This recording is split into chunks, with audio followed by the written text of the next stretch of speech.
ശാന്തി.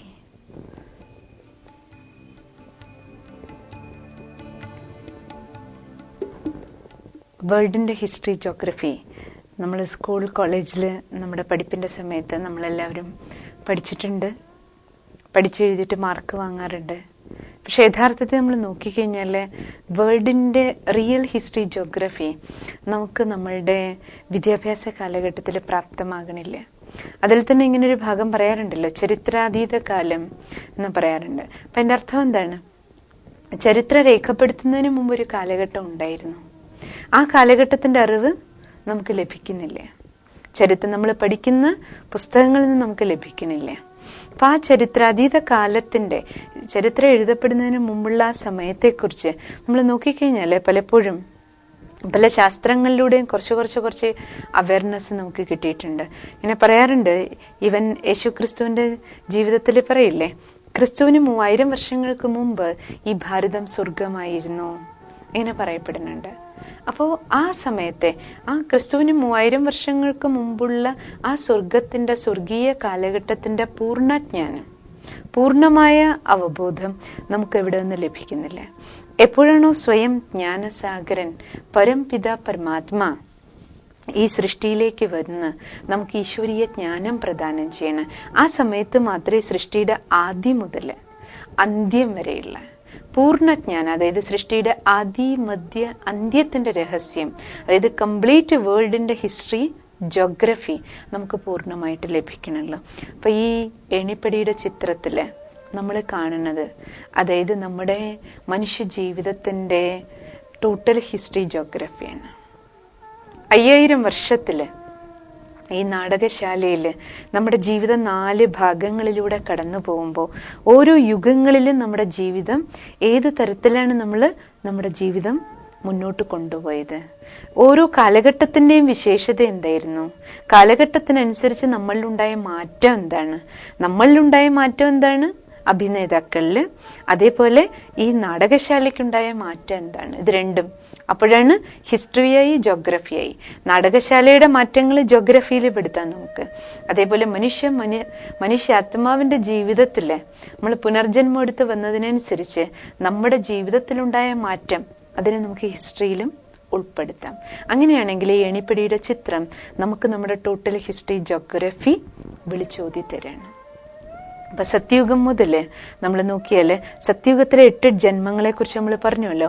ആ 8 ജന്മങ്ങളിലെ divine nature, അതേപോലെ ത്രേതായുഗത്തിലെ 12 ജന്മങ്ങളിലെ divine culture, നമ്മുടെ ടോട്ടൽ 12, 8, 20, അതായത് 2 യുഗങ്ങള്, അർത്ഥം നാടകശാലയുടെ പകുതി സമയത്തോളം അല്ലേ, നമ്മുടെ ജീവിത നാടകത്തിന്റെ പകുതി ഭാഗം എന്ന് വേണമെങ്കിൽ നമുക്ക് പറയാം. അപ്പൊ ഈ പകുതി ഭാഗവും നമ്മൾ ഒബ്സർവ് ചെയ്യുകയാണെങ്കിൽ നമുക്ക് മനസ്സിലാക്കാൻ കഴിയുന്നത് നമ്മുടെ സംസ്കാരങ്ങളും സ്വഭാവങ്ങളും എല്ലാം നമ്മുടെ ആത്മാവിന്റെ നാച്ചുറൽ നേച്ചറായിരുന്നു. ആ നാച്ചുറൽ നേച്ചറിൽ പോയിരുന്നത് കാരണം പ്രകൃതിയും മനുഷ്യനും കൂടെ താതാത്മ്യം പ്രാപിച്ച് ജീവിതം മുന്നോട്ട് പോയിരുന്ന ഒരു കാലഘട്ടമാണ്. അതുകൊണ്ട് യാതൊരു തരത്തിലുള്ള കഷ്ടങ്ങളോ നഷ്ടങ്ങളോ ദുഃഖങ്ങളോ യാതൊന്നും നമുക്കുണ്ടായിരുന്നില്ല. അതുകൊണ്ട് തന്നെ ദുഃഖമില്ലാത്തത് കാരണം ഈശ്വരനെ ഓർമ്മിക്കുകയാകട്ടെ, അതേപോലെ ഭക്തിയോ പൂജയോ സമ്പ്രദായങ്ങളോ ഒന്നും തന്നെ നമ്മൾ ചെയ്തിരുന്നില്ല. അതിനുശേഷം ദ്വാപരയുഗം മുതൽ കലിയുഗം വരെ നാടകത്തിന്റെ അടുത്ത പകുതി, ആദ്യ പകുതി സത്യത്രേതായുഗം, അടുത്ത പകുതിയിൽ ദ്വാപരയുഗം മുതൽ കലിയുഗം വരെയുള്ള ഈ 2ാം പകുതിയിൽ നമ്മൾ കാണുന്നത്, അതായത് ത്രേതായുഗത്തിന് ശേഷം 20 ജന്മങ്ങൾക്ക് ശേഷം ദ്വാപരയുഗത്തോടുകൂടി മനുഷ്യാത്മാവ് ശരീരബോധത്തിലേക്ക്, ദേഹബോധത്തിൽ വന്ന് നമ്മൾ നാടകം കളിക്കാൻ തുടങ്ങിയപ്പോൾ നമ്മൾ വികാരങ്ങൾക്ക് അടിമയായിട്ട് വികർമ്മങ്ങൾ ചെയ്യാൻ തുടങ്ങിയ കാലഘട്ടം ദ്വാപരയുഗം മുതൽ അതാണ് കാണുന്നത്. അതുകൊണ്ട് പണ്ട് പറയില്ലേ, ശാസ്ത്രത്തിൽ പറയാറുണ്ടല്ലോ, കഥകളിലെ, ബൈബിൾ കഥകളിലൊക്കെ പറയില്ലേ, തുടക്കത്തില് ആദം ഹവ്വയെ ദൈവം ഈ സൃഷ്ടിയിലേക്ക് വിട്ടു, വളരെ നല്ല ജീവിതം ജീവിച്ചു. എപ്പോൾ വിലക്കപ്പെട്ട ഖനി കഴിക്കാൻ തുടങ്ങിയോ അപ്പോഴാണ് ജീവിതത്തിൽ ആ മാറ്റം ഉണ്ടാകാൻ തുടങ്ങി. ആ വിലക്കപ്പെട്ട ഖനി, ശരിക്കും പറഞ്ഞാൽ ആ വിലക്കപ്പെട്ട ഖനി എന്നതുകൊണ്ട് ഉദ്ദേശിക്കുന്നത് ബോഡി കോൺഷ്യസ്നെസ്സാണ്, ദേഹബോധം. ഞാൻ ദേഹാണെന്നുള്ള തെറ്റായ ബോധത്തിലേക്ക് വന്നു. കാരണം സത്യബോധം ഏതാണ്? ഞാൻ ആത്മാവാണെന്നുള്ള സത്യബോധം നമുക്ക് നഷ്ടപ്പെട്ടിട്ട് നമ്മൾ നമ്മുടെ ഒറിജിനാലിറ്റിയിൽ നിന്ന് വ്യതിചലിക്കാൻ തുടങ്ങി. ആ വിലക്കപ്പെട്ട ഖനി ബോഡി കോൺഷ്യസ്നെസ് കാരണം അതാണ് നമ്മൾ ചെയ്ത ആദ്യ പാപം. ആ ദേഹബോധം എന്ന് പറയുന്ന ആദ്യ പാപം മറ്റെല്ലാ പാപങ്ങൾക്കും നമ്മളെ വിധേയരാക്കി. പിന്നെ നമ്മൾ കാമിയായി, ക്രോധിയായി, ലോഭിയായി, മോഹിയായി, അഹങ്കാരിയായി കർമ്മങ്ങൾ ചെയ്യാൻ തുടങ്ങി. വികാരങ്ങൾ കടിമപ്പെട്ട് നമ്മൾ കർമ്മങ്ങൾ ചെയ്യാൻ തുടങ്ങിയപ്പോഴാണ് നമ്മുടെ കർമ്മങ്ങൾ വികർമ്മങ്ങളായിട്ട് മാറിയത്, പാപകർമ്മങ്ങളായിട്ട് മാറിയത്. അപ്പൊ സത്യത്രേതായുഗത്തിൽ നമ്മൾ ഏണിപ്പടിയിൽ കാണുന്നത് ഈ 2 യുഗങ്ങളിലെ ഈ കാലഘട്ടമാണ് സ്വർഗീയ ജീവിതം. അതാണ് സ്വർഗീയ ജീവിതം. അതിനെ തന്നെയാണ് ഖുറാനിൽ പറയുന്ന ബഹിഷത്ത്, ദേവലോകം. ഇതാണ് ഈ 2 യുഗങ്ങളിലെ നമ്മുടെ ഈ ജീവിതത്തിന്റെ ഒരു പ്രത്യേകതയായിരുന്നത്. അപ്പോ അവിടെ സത്യയുഗവും ത്രേതായുഗവും നമ്മൾ നോക്കിക്കഴിഞ്ഞാൽ എല്ലാവരും പറയാറില്ലേ, യഥാ രാജ റാണി തഥാ പ്രജ, സർവരും ദേവീ ദേവതകൾ എന്നറിയപ്പെട്ടെ ആ കാലഘട്ടത്തെയാണ് ശാസ്ത്രത്തിൽ പറയില്ലേ 33 കോടി ദേവീ ദേവന്മാരായിരുന്നു ഇവിടെ ഉണ്ടായിരുന്നെന്ന് പറയും ഭാരതത്തില്. അപ്പൊ ഭാരതത്തിലെ സത്യത്രേതായിക കാലഘട്ടത്തില് ഈ ഭാരതത്തില് ജീവിച്ചിരുന്ന മനുഷ്യര്, അതായത് ടോട്ടൽ ജനസംഖ്യയായിരുന്നു 33 കോടി എന്ന് പറയുന്നത്. ആ 33 കോടി മനുഷ്യരും ദേവനെന്നും ദേവിയെന്നും അറിയപ്പെട്ടിരുന്നു. കാരണം എന്താ, എല്ലാവരിലും ദൈവിക ഗുണങ്ങൾ ഉണ്ടായിരുന്നു. അപ്പൊ ദ്വാപരയുഗം മുതൽ കലിയുഗം വരെ നമ്മൾ നോക്കുമ്പോൾ ഈ ഏണിപ്പടി നമുക്ക് നൽകുന്ന അവയർനെസ്, ദ്വാപരയുഗത്തിൽ 21 ജന്മവും അതേപോലെ കലിയുഗത്തിലെ 42 ജന്മവും നമ്മൾ നോക്കിക്കഴിഞ്ഞാൽ ഏകദേശം ഈ 63 ജന്മങ്ങള് വികർമ്മത്തിന്റെ വികർമ്മങ്ങളുടെയും തെറ്റുകളുടെയും ഒരു കാലഘട്ടത്തിലൂടെ നമ്മൾ കടന്നു വന്നത് കാണാം. അപ്പോ നാടകം നമ്മൾ കളിക്കുന്നുണ്ട്, അഭിനയിക്കുന്നുണ്ട്. നാടകശാലയില് ഒരു ഭാഗത്ത് ആത്മാവിലെ കറുപ്പ് ക്ലാവ് പിടിച്ചുകൊണ്ടിരിക്കുന്നുണ്ട്, മറുഭാഗത്ത് നമ്മൾ നോക്കിക്കഴിഞ്ഞാൽ ഇന്ന് നോക്കിക്കോളൂ നമുക്ക് ചുറ്റും കലിയുഗത്തിന്റെ ഈ ലാസ്റ്റ് വേളകളിൽ പോലും നോക്കിക്കഴിഞ്ഞാൽ മനുഷ്യന് ബുദ്ധിയുടെ കുറവില്ല, കഴിവുകളുടെ കുറവില്ല. കഴിവുകളുണ്ട്, ദൈവം നൽകിയ കഴിവുകളെ നമ്മൾ പക്ഷെ തെറ്റായ കാര്യങ്ങൾക്ക് ഉപയോഗിക്കുന്നുണ്ട്. ഒരു ഭാഗത്ത് ശരിയായ കാര്യങ്ങൾക്ക് ഉപയോഗിച്ച് നമ്മുടെ സുഖ സൗകര്യങ്ങൾ വർദ്ധിപ്പിക്കുന്നുണ്ട്, മറുഭാഗത്ത് അതേ കഴിവുകളെ, ദൈവം നമുക്ക് നൽകിയ കഴിവുകളെ, പ്രാപ്തികളെ, സാധനങ്ങളെ, സാമഗ്രികളെ എല്ലാം നമ്മൾ തെറ്റായ മാർഗത്തിൽ ഉപയോഗിക്കാൻ തുടങ്ങിയപ്പോൾ, നമ്മുടെ രാക്ഷസ ബുദ്ധി കൊണ്ട് ഉപയോഗിക്കാൻ തുടങ്ങിയപ്പോൾ അത് രാക്ഷസീയമായ പ്രവൃത്തികളും നീച പ്രവൃത്തികളായിട്ട്, പൈശാചികമായ പ്രവൃത്തികളായിട്ട് മാറി. അതാണ് സംഭവിച്ചത്. ആ പൈശാചിക കർമ്മത്തിലേക്ക് മനുഷ്യൻ അധപ്പതിക്കുന്ന ചിത്രമാണ് കലിയുഗത്തിന്റെ ഈ ലാസ്റ്റ് വേളയിൽ നമ്മൾ കാണുന്നത്. അതാണ് ഇത്രയും അധർമ്മം ഉണ്ടാക്കിയത്, അതാണ് ഈ അക്രമം ഉണ്ടാക്കിയതിന്റെ കാരണം. നമ്മളിലെ പൈശാചിക സ്വഭാവ സംസ്കാരങ്ങൾ പുറത്തു വന്നതാണ്.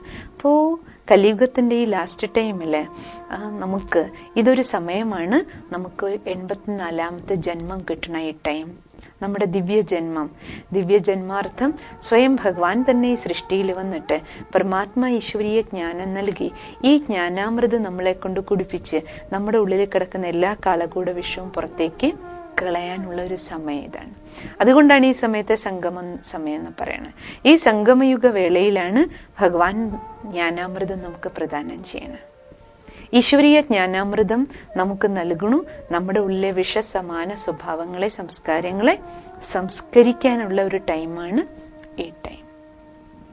അതാണ് ഈ ഏണിപ്പടിയുടെ ചിത്രത്തിലൂടെ നമുക്ക് ലഭിക്കുന്ന അവയർനെസ്.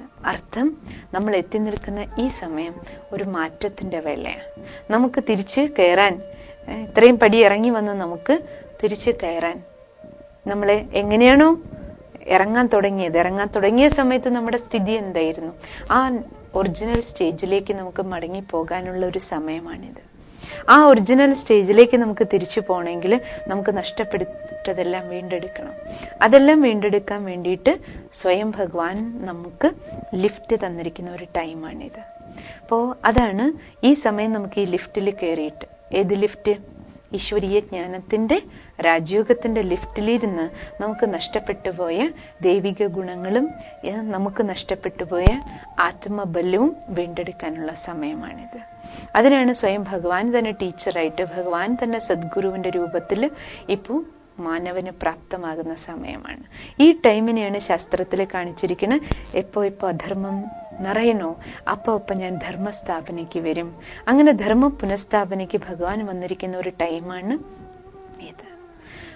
അതിനുശേഷം നമ്മൾ നോക്കിക്കഴിഞ്ഞാൽ ഈ ചിത്രത്തിൽ കാണിച്ചിരിക്കണ ഇപ്പൊ ഇതിലേക്ക് നോക്കൂ. ഈ ചിത്രം നമുക്ക് നൽകുന്ന അവയർനെസ്, ഈ ചിത്രം കൽപ്പവൃക്ഷം എന്നറിയപ്പെടും. കൽപ്പവൃക്ഷാർത്ഥം കൽപ്പത്തെ, അതായത് 5000 വർഷത്തിലെ നമ്മുടെ ഈ ജീവിത നാടകത്തെ ഒരു വൃക്ഷത്തോട് ഉപമിച്ചിരിക്കുകയാണ്. നിങ്ങൾ കേട്ടിട്ടുണ്ടാവും, ഗീതയിൽ പറയാറുണ്ട്, ശ്രീമദ് ഭഗവത്ഗീതയിലെ ഊർധമൂല വൃക്ഷം എന്ന് പറയും. തലകീഴായ ഒരു വൃക്ഷത്തെക്കുറിച്ച് ചിത്രീകരിച്ചിട്ടുണ്ട്. അതായത് ശരിക്കും പറഞ്ഞാൽ ആ തലകീഴായ വൃക്ഷം ഉള്ളത് കൊണ്ട് ഉദ്ദേശിക്കുന്നത് നമ്മുടെ ഈ ഭൂമിയിലെ നാടകത്തെ ഒരു വൃക്ഷത്തോട് കമ്പയർ ചെയ്തിരിക്കുകയാണ്. സാധാരണ ഒരു വൃക്ഷം എന്ന് പറയുമ്പോൾ അതിന്റെ ബീജം എപ്പോഴും താഴെയും വൃക്ഷം മുകളിലേക്കുമാണ് നിൽക്കണേ. പക്ഷെ മനുഷ്യ സൃഷ്ടിയുടെ പ്രത്യേകത എന്താണ്? നമ്മുടെ ഈ സൃഷ്ടിയാകുന്ന വൃക്ഷത്തിൽ നോക്കിക്കഴിഞ്ഞാല് ഈ സൃഷ്ടി വൃക്ഷത്തിന്റെ ബീജം എന്ന് പറയുന്നത് സ്വയം ഭഗവാനാണ്. പക്ഷെ പരമാത്മാവിന്റെ നിവാസസ്ഥാനം ഏതാണ്? അവിടെയാണ് അല്ലെ. ഈശ്വരൻ മുകളിലാണ്, ബ്രഹ്മലോക നിവാസിയാണ്. അപ്പൊ ബ്രഹ്മലോക നിവാസിയായ പരമാത്മാ ആ ബീജത്തെ കാണിക്കാൻ വേണ്ടിയിട്ടാണ് സൃഷ്ടിവൃക്ഷത്തെ തലകീഴായിട്ട് കാണിച്ചിരിക്കുന്നത്. ഊർധമൂല വൃക്ഷം എന്ന് ചിത്രീകരിച്ചിരിക്കുന്നതിന്റെ കാരണം അതാണ് ഗീതയില്. അത് നമ്മൾ മനസ്സിലാക്കേണ്ടത്, അതായത് ഈ വൃക്ഷത്തിന്റെ ബീജം സ്വയം ഭഗവാൻ, മുകളിലും നമ്മൾ ഈ വൃക്ഷത്തിലെ പാർട്ടഭിനയിക്കുന്ന പാർട്ടധാരികൾ അഥവാ നാടകം നടന്നുകൊണ്ടിരിക്കുന്നത് ഈ നാടകശാലയിലുമാണ്. അപ്പോൾ പരമാത്മാവാകുന്ന ബീജം മുകളില്, വൃക്ഷം താഴേക്ക്.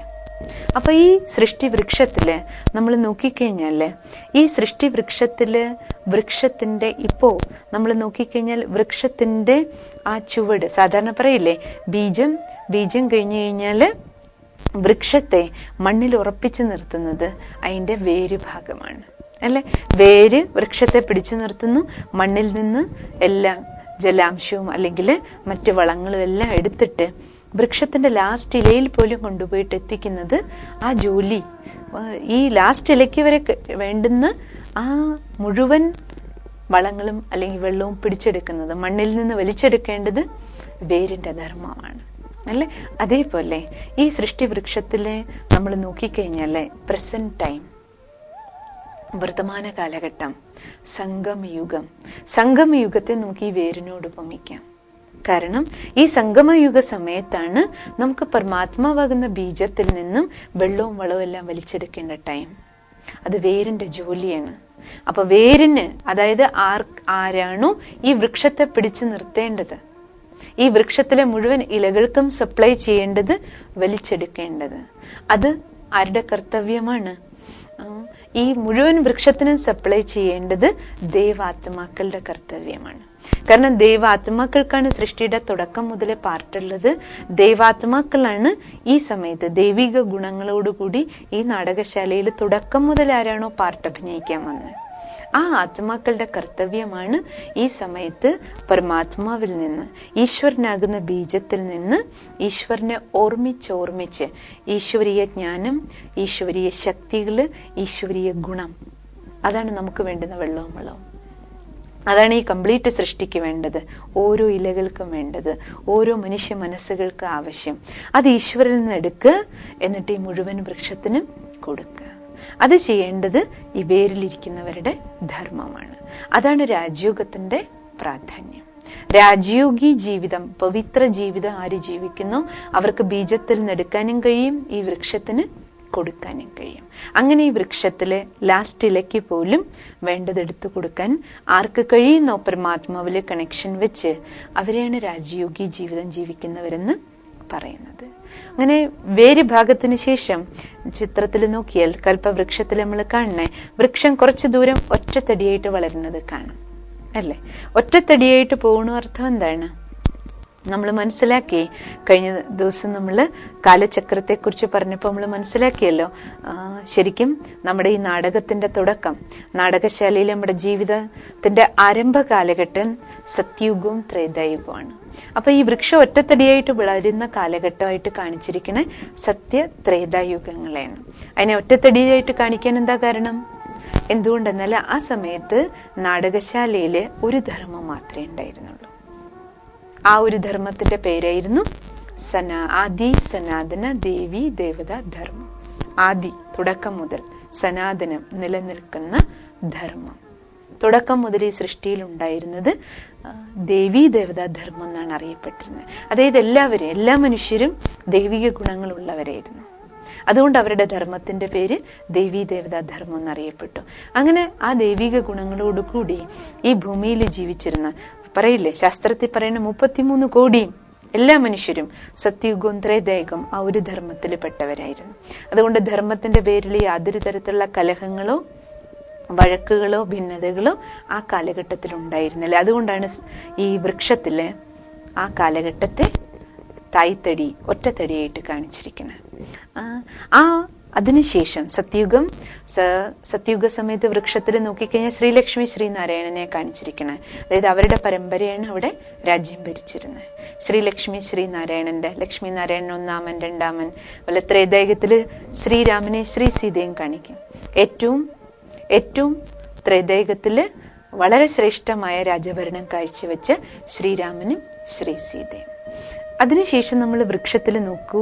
ഈ കൽപ്പവൃക്ഷം നമുക്ക് കാണിച്ചു തരുന്നത് ദ്വാപരയുഗം മുതല് വൃക്ഷത്തിന് ശാഖകൾ ആരംഭിച്ചു. വൃക്ഷത്തിന് ശാഖകൾ വന്ന അർത്ഥം എന്താണ്? സൃഷ്ടിയാകുന്ന വൃക്ഷത്തില് ആ ഒരു ധർമ്മം കൂടാതെ, തുടക്കത്തിലുണ്ടായിരുന്ന സനാതന ദേവീ ദേവതാ ധർമ്മം കൂടാതെ മറ്റു ധർമ്മങ്ങള്, ഇസ്ലാം ധർമ്മം, അതിനുശേഷം ബുദ്ധധർമ്മം, അതേപോലെ ക്രിസ്തു ധർമ്മം, സന്യാസി ധർമ്മം, ഇവയെല്ലാം ആരംഭിക്കുന്നത് ദ്വാപരയുഗം മുതലാണ്. അതാണ് ബ്രാഞ്ചസ് ആയിട്ട് കാണിച്ചിരിക്കുന്നത്. അപ്പൊ തുടക്കത്തിലുണ്ടായിരുന്ന സനാതന ധർമ്മം ദ്വാപരയുഗം മുതല് അതാണ് ഹിന്ദു ധർമ്മം എന്ന പേരിൽ അറിയപ്പെടാൻ തുടങ്ങിയത്. പിന്നീട് മറ്റു ധർമ്മങ്ങള്. അപ്പോ എല്ലാവരും നമ്മൾ നോക്കിക്കഴിഞ്ഞാല് തുടക്കത്തില് സനാതന ധർമ്മത്തിൽ ഉണ്ടായിരുന്നവര് അതിനുശേഷം ഓരോരോ ധർമ്മസ്ഥാപകർ വന്ന് ഓരോ ധർമ്മങ്ങൾ സ്ഥാപിക്കാൻ തുടങ്ങിയപ്പോൾ അതാത് ധർമ്മത്തിൽപ്പെട്ട ആത്മാക്കൾ ഈ നാടകശാലയിലേക്ക് വരികയും അങ്ങനെ ജനസംഖ്യാ വർധനവ് ദ്വാപരയുഗം മുതൽ നോക്കിക്കഴിഞ്ഞാൽ വളരെ കൂടുതലാണ്. സത്യത്രേതായുഗത്തിലെ ജനസംഖ്യ വളരെ കുറവായിരുന്നു.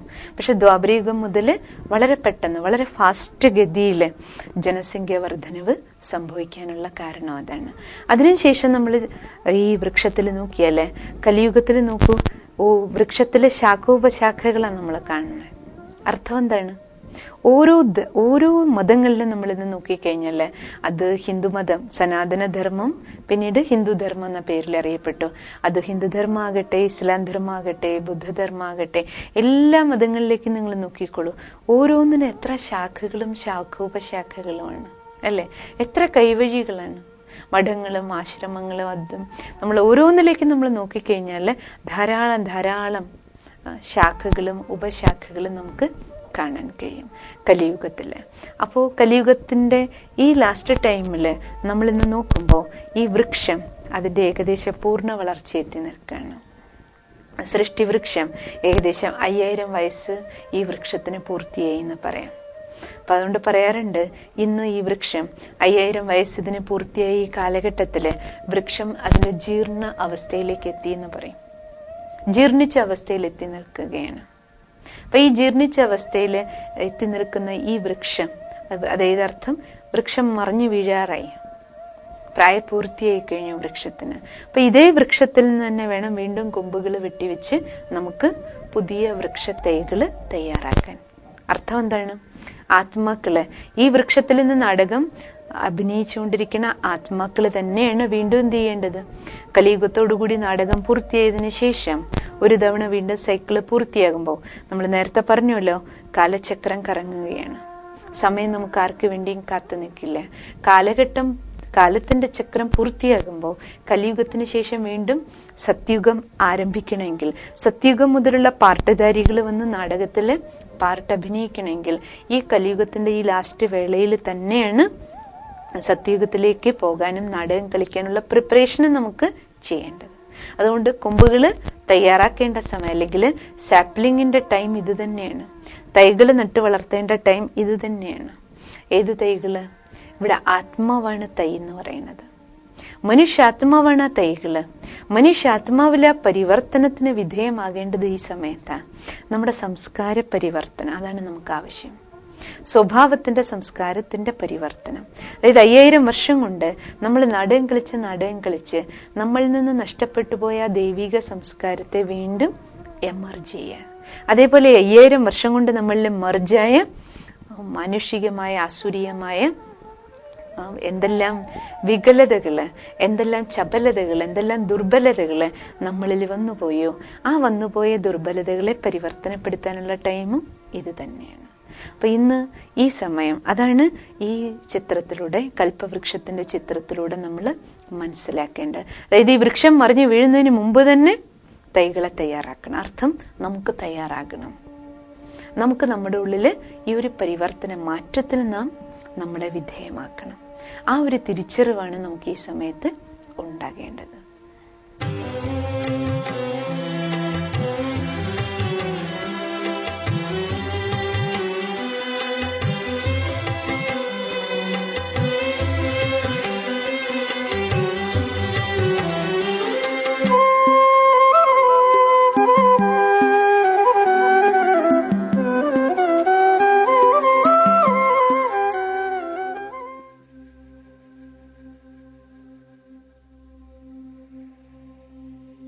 ഞാൻ എന്നിലേക്ക്, അന്തരാത്മാവിലേക്ക്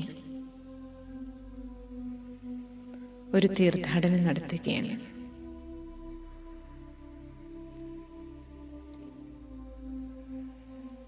ശാരീരികമായി ഞാൻ വളരെ സ്വസ്ഥമായിരിക്കുന്നു.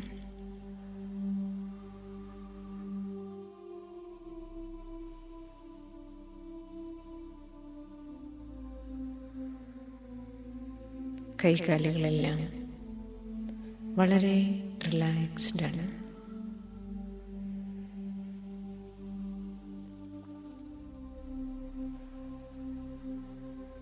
ഞാൻ എന്നിലേക്ക്, എൻ്റെ ചിന്താമണ്ഡലത്തിലേക്ക് തിരിഞ്ഞു നോക്കുകയാണ്.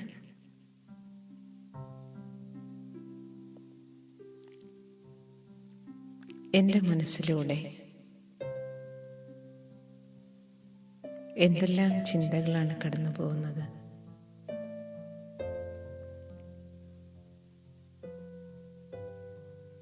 നല്ലതും കെട്ടതും, വേണ്ടുന്നതും വേണ്ടാത്തതും, കഴിഞ്ഞു പോയതും വരാനിരിക്കുന്നതുമായ സംഭവങ്ങളുടെ സ്മൃതികൾ, വിചാരവികാരങ്ങൾ മനസ്സിലൂടെ അലയടിച്ചുകൊണ്ടേയിരിക്കുന്നു.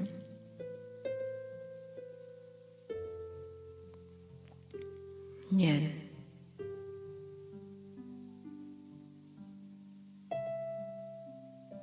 ഈ ചിന്തകൾക്കിടയിലൂടെ യാത്ര ചെയ്ത്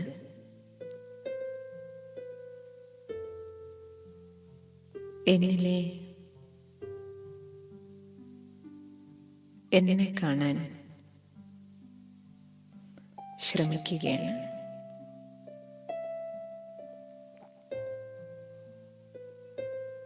എൻ്റെ ശരീരം പഞ്ചഭൂത നിർമ്മിതമാണ് എന്ന യാഥാർത്ഥ്യം ഞാൻ മനസ്സിലാക്കുന്നു. ഈ ശരീരം നശ്വരമാണ്, വിനാശിയാണ്.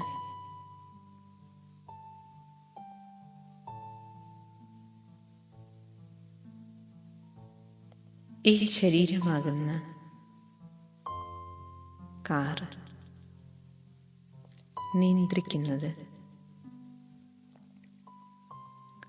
ആത്മാവാണെന്ന യാഥാർത്ഥ്യം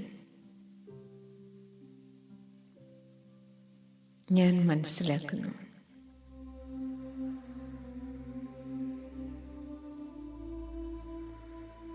ഞാൻ എൻ്റെ ശ്രദ്ധയെ എന്നിലേക്ക്, ഇരുപുരികങ്ങൾക്കും മധ്യേ കുടികൊള്ളുന്ന ആത്മാവാകുന്ന പ്രകാശത്തിലേക്ക്,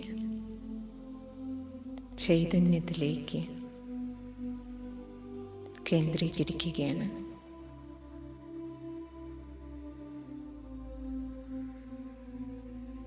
എൻ്റെ അകക്കണ്ണിൽ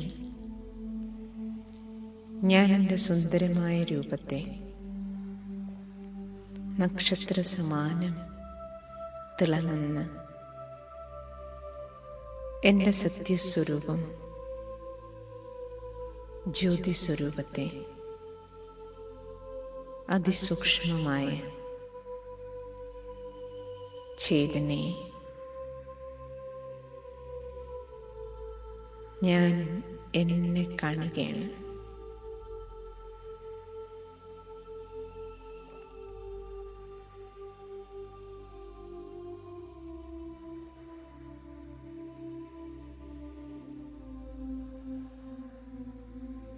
തിളങ്ങുന്ന ജ്യോതിർബിന്ദു രൂപത്തിൽ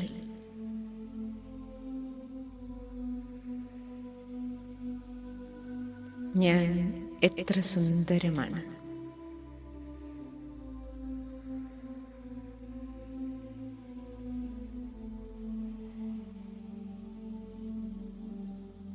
ഞാൻ വേറെ, എൻ്റെ ശരീരം വേറെ.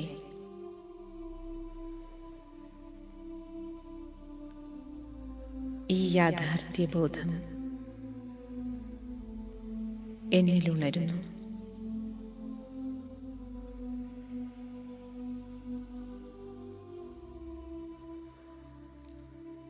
ഈ ശരീരം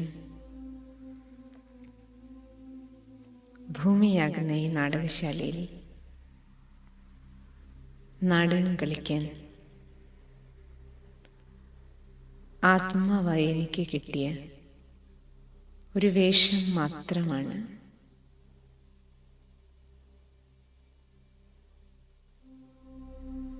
സ്ത്രീയുടെയും പുരുഷന്റെയും ശരീരം മാറി മാറി നാടകശാലയിൽ ആത്മാവായ ഞാൻ ഒരു അഭിനേതാവിനെ പോലെ നാടകം കളിച്ചുകൊണ്ടിരിക്കുന്നു.